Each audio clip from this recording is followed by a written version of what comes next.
Hello, I'm Nataliya Shpylova-Saeed. This spring, Arrowsmith Press is publishing Lyudmyla Khersonska's Today is a Different War, which is translated into English by Olga Livshin, Lev Friedman, Maya Chhabra, and Andy Jenko. Lyudmyla Khersonska is a poet and translator from Odessa, Ukraine. She is the author of 4 poetry collections in Russian. In 2022, her joint volume with the poet Boris Khersonsky, her husband, came out in English. Translation from Lost Horse Press titled The Country Where Everyone's Name is Fear. Lyudmyla Khersonska was recently included in the list 33 international women writers who are bold for change by Words Without Borders. Hello, Lyudmyla, and thank you so much for joining me today. Hello, Natalia. Thank you for having me here. So I would like to start our conversation with actually the title of the book and with how this volume came together. So one of the first poems is actually titled War Day 1, and then there is this gradual observation of the developments as well as your response to the developments that were taking place in Ukraine just a year ago in February of 2022 when Russia launched its full-scale invasion. Okay, I think this particular poem, The War Day 1, kind of launched the book.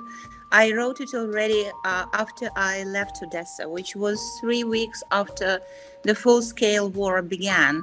So for 3 weeks we stayed in Odessa. Then Boris and I were proposed to join for the residency in Civitella Ranieri in Umbria. And this is where we left, and this is where I wrote this poem because, of course, I need to somehow react to what happened. And at the very beginning, I felt like I was mute. I couldn't speak. I couldn't find words. And actually, I hardly wrote anything when I was in Odessa when the war began. And somehow later, when I came here to Italy, when I began to recollect, to try to realize, to analyze what had happened. So I began to write more about the war, but actually my poems about the war began in 2014, and I have been writing about all these things since that time. And the name Today is a Different War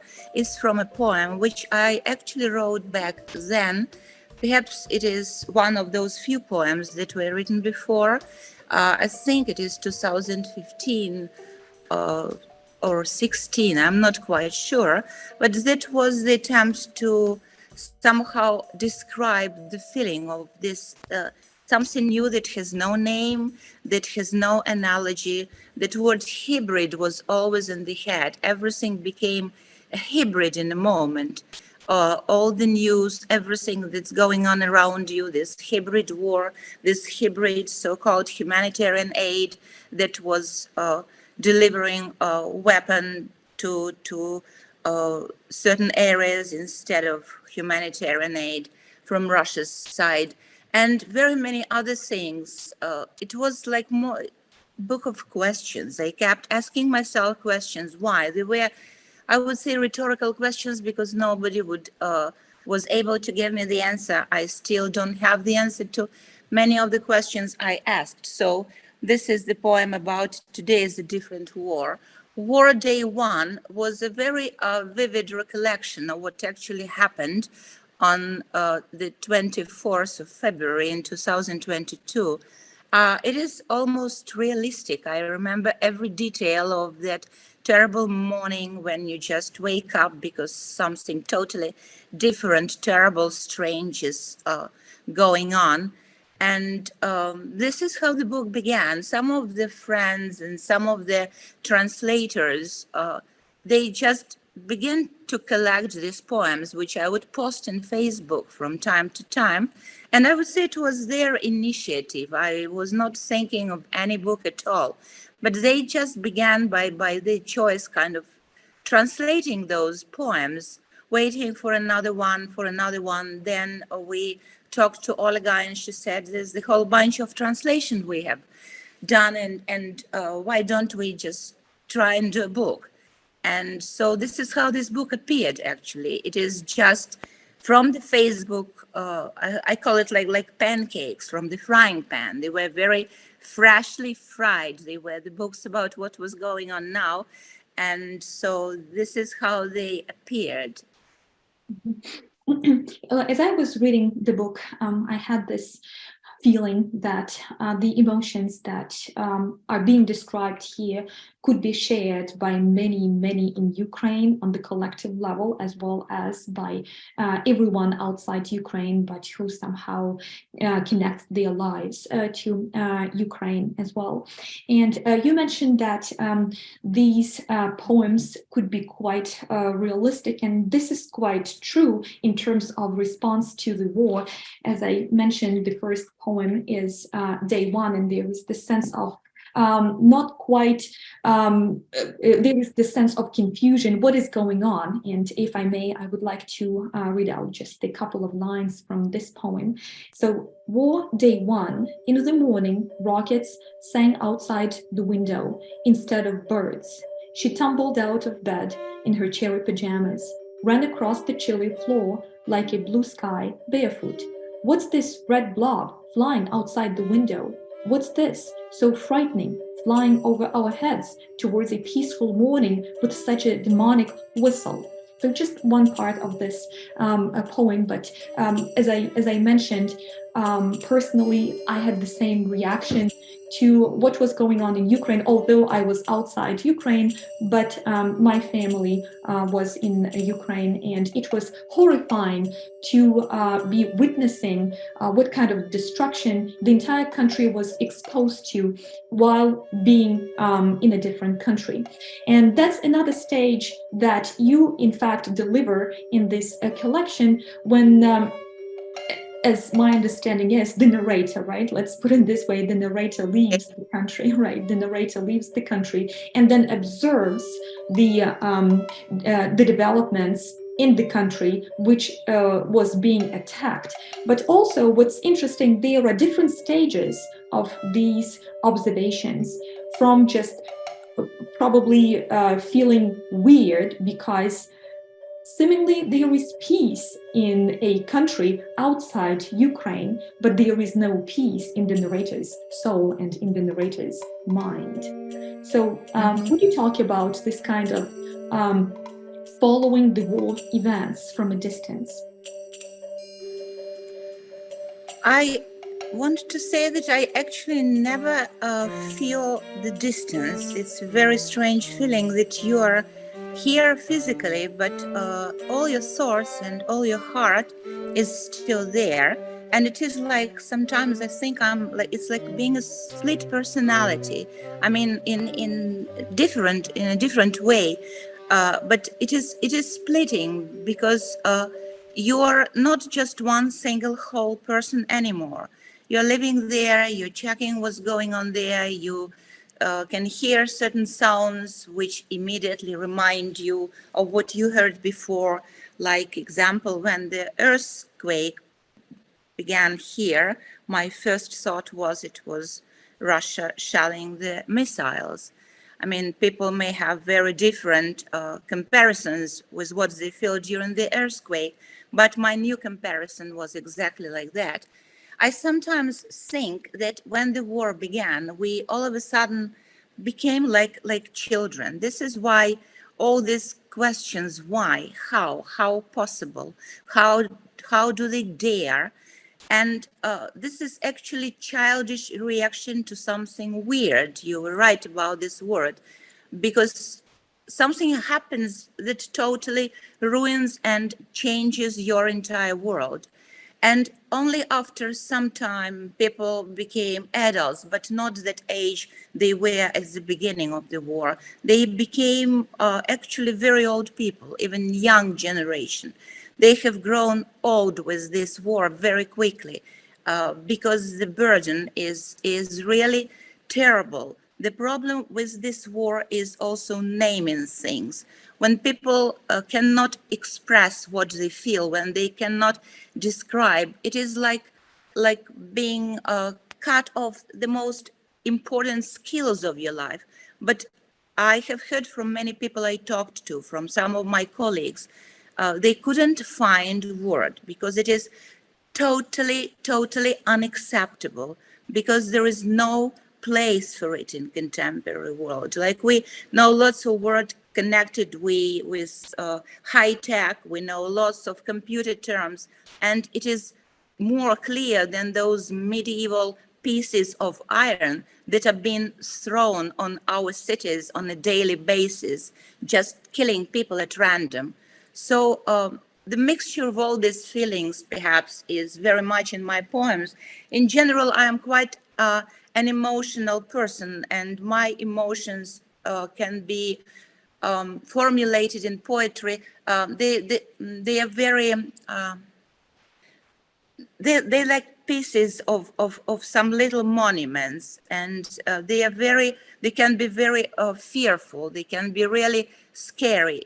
It is like movie, black and white movie, which is sculpture. That's what my emotions about war are. And that's what my poetry is very much about, perhaps. This book is not an easy book to read. I have it here. I sometimes go back to it.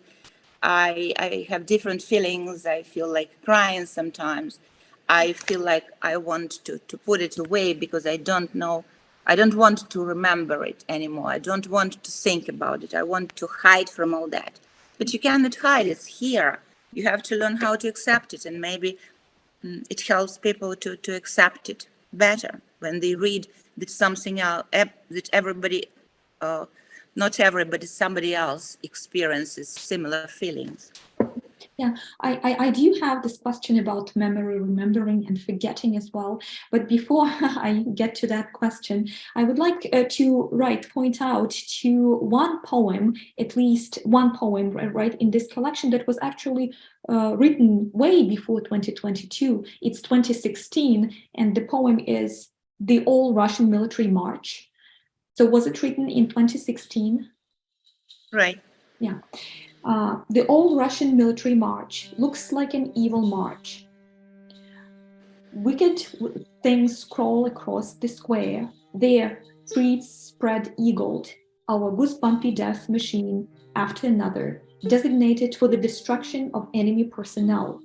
Veterans watch from their brotherly graves, all those crutches, all those portraits, thinking, would it be better if they painted a bench or fried some chicken? Instead, they dressed up some kids like soldiers and gave them ribbons, orange and black, striped like a potato beetle.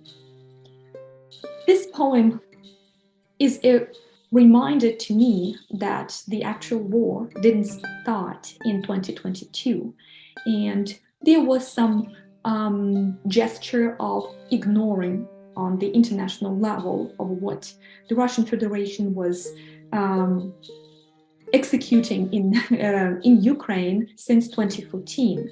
And in fact, this 2016 poem also echoes with other poems in this collection that touch upon this sense of fatigue and tiredness, not only among the Ukrainians because the air raid sirens go off every single day, 24 hours, but because the international community is kind of getting tired of this constant attention to what is going on in Ukraine, to the point where this attention dwindles, diminishes, and there is again this kind of probably willingness to forget and to ignore.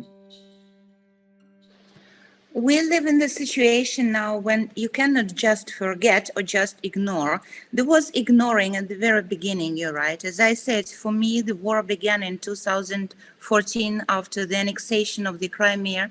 I had many friends who had to flee the Crimea, just locking the apartments same way as we did this time when we had to leave our home in 2022.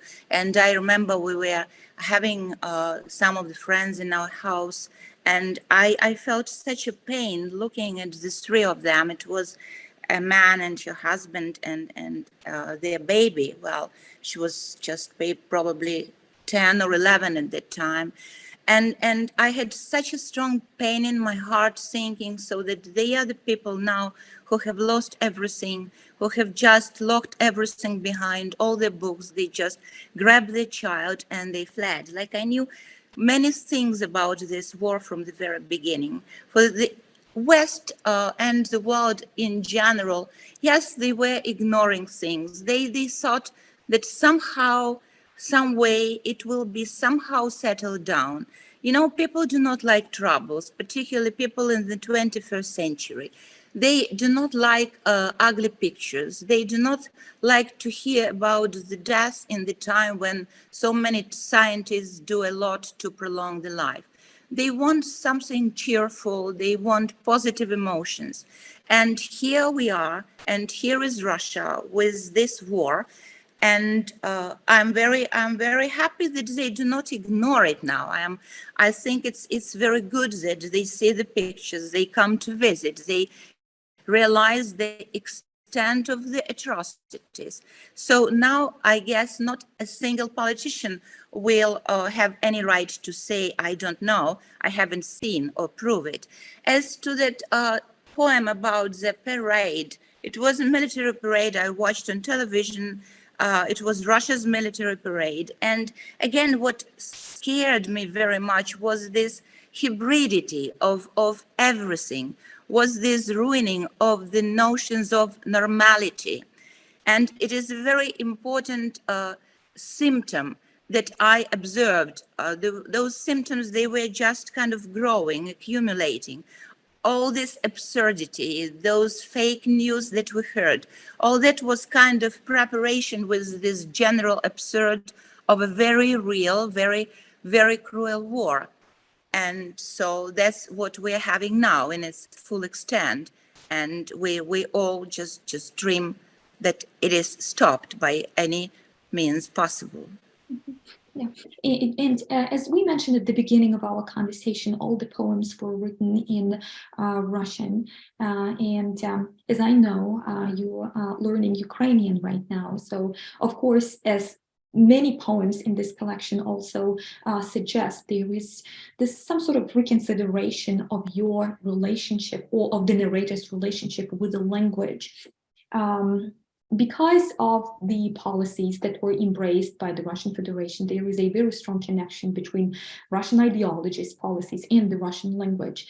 But it's quite ironic, while destroying everything in Ukraine in terms of human lives, in terms of infrastructure, in terms of any kind of connection, this war also destroyed people's connection with the Russian language as well. And that's probably the last point that Russia was pursuing when launching this kind of brutal war on Ukraine. So would you share your thoughts on this connection with the Russian language and this decision, which is actually shared by many, to either abandon the Russian language and embrace the Ukrainian language, or to at least reconsider their memory, right? Their memory and their usage of the Russian language.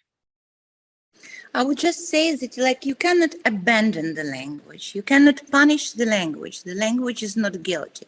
You should punish the aggressors who just use this language to manipulate the world, to manipulate other people. As to what I felt, yes, I did feel shame because I share the same language with the aggressors.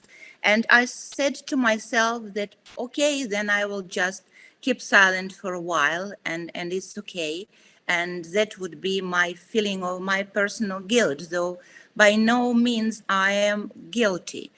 The only thing is that my mother tongue is Russian, but I'm a person who was born in the Soviet times. I went to the Soviet school, and of course I read, my first books were in Russian, and all the books I have read were in Russian. And this is why it is particularly difficult. I cannot write in Ukrainian, of course. I will never be able to write in Ukrainian. For writing, you need your mother tongue, your mother language. So if I'm not if I will not be published in Ukraine anymore, it will be okay with me. I'm ready to accept it. I will keep writing. Then I will writing to myself, to some other friends. I will write to the table, as many people did before during the Soviet time censorship. But I will use Ukrainian in my everyday life, and very often even here with my husband, we speak Russian, but when we are out, we are in public, and we hear somebody else speaking Russian, I feel hostility.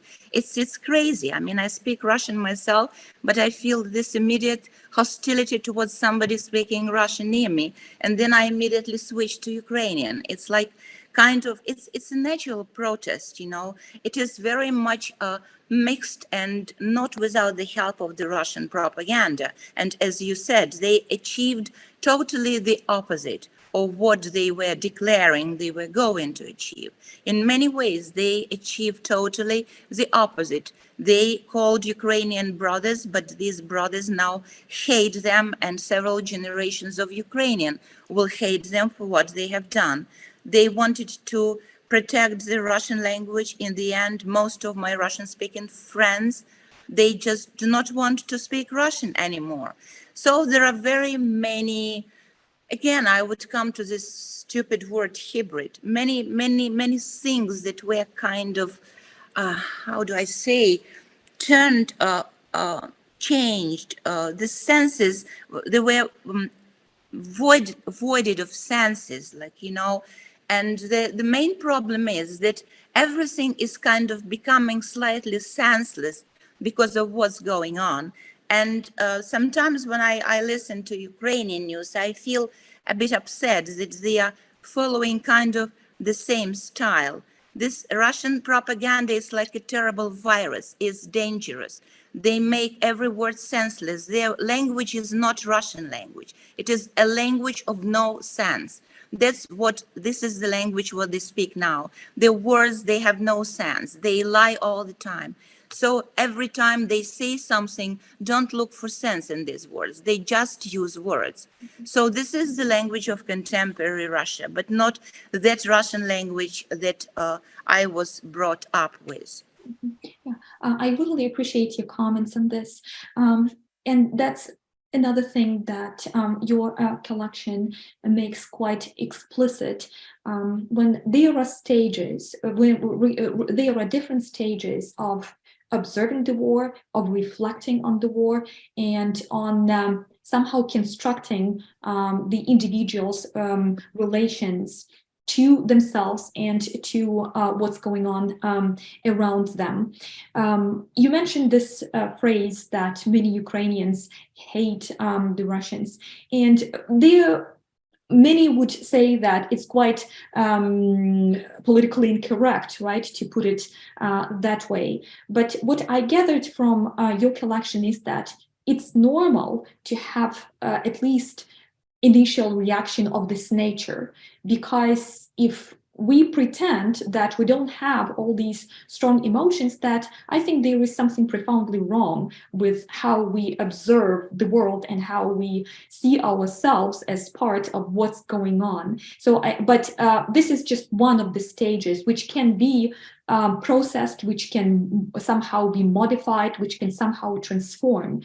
And at least in my opinion, that's what your collection also does, because as we mentioned at the beginning, the collection starts with War Day 1, and there is this sense of confusion in terms of understanding what are those missiles are. But then there is this gradual attempt to at least not to calm down, but start grasping this reality and start understanding how one can reconstruct that shattered self that you mentioned. It will never be the same. We will never be the same, but there is always this hope that it can be reconstructed. And here I would like to mention one poem, When I'm Just Like My Mom. And I would really appreciate your comments on this poem, because for me it's not about war, but it is triggered by the war. So, and if you let me read it out loud. So when I'm just like my mom, when I'm just like my mom, just a pretty and young, I'll be 90 years old. For my birthday, I'll want a bottle of French perfume called Salvador Dali and chili-colored lipstick. Chile is a color, spelled with a lowercase letter, not Chile, the country by the sea. In the past, they wrote on postcards, I wish you a sea of happiness and oceans of love, neither this nor that for any of us. My mom has a kind smile and a girl's soft skin. I'll have that too when I turn 90 years old. Thank you so much for this poem. Thank you. Thank you. Well, actually, there are several questions that you asked. I don't know where to start. But talking about hatred, I know that it is wrong to say, like, I cannot say myself that I hate all Russians. It's wrong to put it this way. But I can very often, after I know something else happened, feel I hate it. I hate them, what they're doing. And, like we are not historians or scientist people to talk about the collective guilt, whether it's okay or not, whether who is guilty, is the entire nation guilty, is everybody else, every third or every 10th person guilty, are all old people guilty or all politicians. But yes, the feeling of hatred is there, and it is somewhere in my poems, and it also should help a person to realize that, yes, I have this feeling, but it's okay. Somebody else also has it. I need some time. I need to calm down. I need to explain to myself what's going on and how I live with it. And very, very many similar attitudes. I sometimes, in my poetry, just react. For me, poetry is very much like a healing process. It's a reaction of something that is unbearable, of some kind of inner pain that I cannot share with anybody else. So I usually share it with my computer. I write a poem. And this is why perhaps I hear from very many people who write to me, how do you find words? I feel exactly the same. And this is what I just try to do, help myself and help other people. First, name what they feel. Second, don't be afraid of what you feel. It's okay, it's normal. You are upset, you are very much hurt. And it is normal that you should feel all these feelings towards those who hurt you, towards those people who are so violent to you. My mom is far away from me now. My mom is 92 now, and I'm in touch with her every day. We call each other. She knows how to use Messenger. I pray God every day that she's sane in her age, that she understands what's going on, that she gives me all her love and support.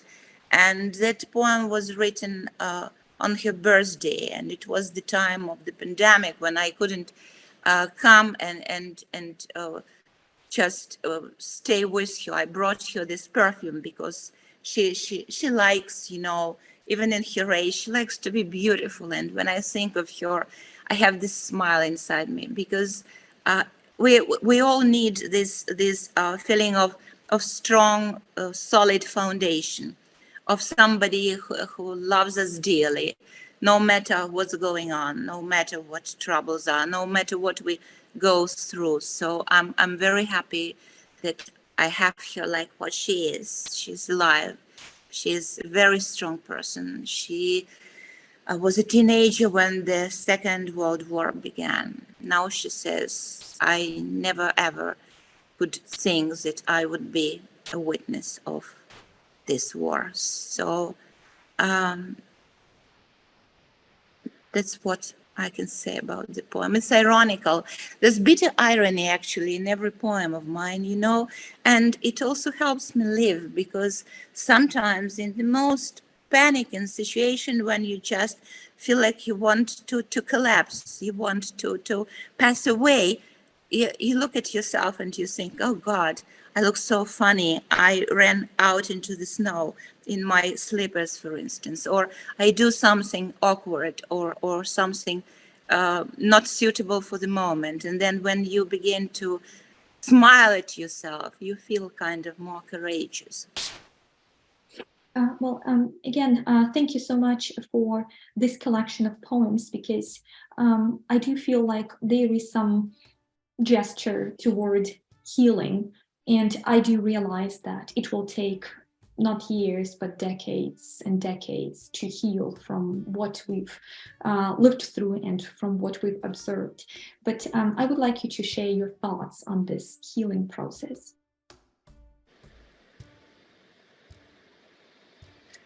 I wish I knew. This is the process that is the matter of a serious concern. I know that very many people now are very much traumatized, starting with little children, then people of your age, of my age, older generation, very, very old people, animals, cats, dogs. We are all traumatized. And I think there are very many individual traumas and there is one collective trauma. It will take a very long period to heal the collective trauma. I don't think we will ever be able to heal it at all. There will be an open wound, not a scar. As to other traumas, hopefully there will be just some scars that will remind us of what happened. But I think we also were the witnesses of an amazing process, how the nation was being united during this really terrible time. All people, different ages, different places, supporting each other. Many people coming to other places, fleeing the war events, and people are open to each other. People support each other so much. A lot of volunteering work. A lot of people just doing every little bit, donating for the army, helping somebody else they know. So in every little thing, Ukraine has demonstrated that, okay, it will be the country with scars. Well, scars are trendy. Some young generation like to have scars. We will be a trendy country with lots of scars on our body, but we will stay, we will survive, and we will win for sure as a nation. Well, thank you. Thank you so much, Lyudmyla, for your powerful words. And thank you again for this collection and for your conversation today. Thank you so much, Lyudmyla. Thank you. Thank you, Nataliya.